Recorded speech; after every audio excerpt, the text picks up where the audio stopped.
Meals were plenty. There lived a young maiden who didn't have plenty.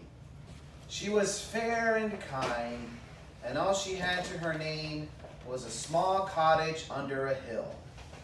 Her father had left it to her after he passed, and she was all alone to tend the farm.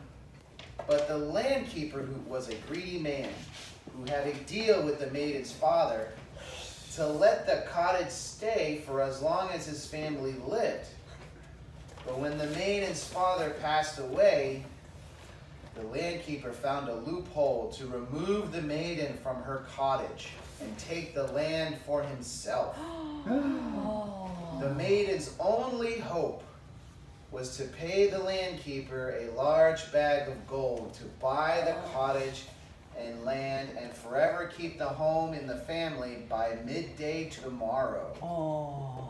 But with nothing but the cottage, farm animals, and the clothes on her back, she couldn't come up with such a price. So she sat on a log outside her cottage, feeling glum and thinking what to do. Oh, how do I keep my cottage? Just then, a small but mischievous bearded man, dressed in green, appeared behind the maiden.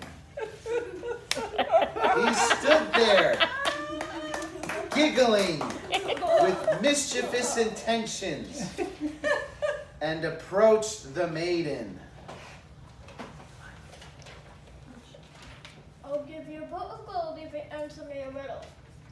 The maiden turned to see who startled her and bowed in greeting.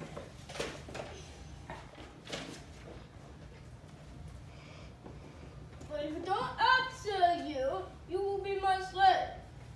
The maiden didn't know what to do. If she won, she would be able to pay the greedy landkeeper and keep her home.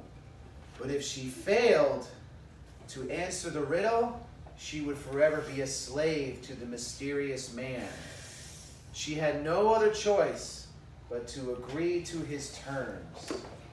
I accept your challenge, tiny man. The mystery man giggled even more and began his riddle of fate. A green jacket covered his eyes, still stocking charms. The maiden paced back and forth and thought long and hard for the answer. Just then, she realized who the man was and said out loud, You're a leprechaun. the man burst into anger, for he lost the bet. Oh no. She solved the riddle, and he had to give up his pot of gold to settle the debt. The maiden was able to keep her cottage and the land to herself and lived happily ever after. Hey! Oh, That was a nice story. Bravo.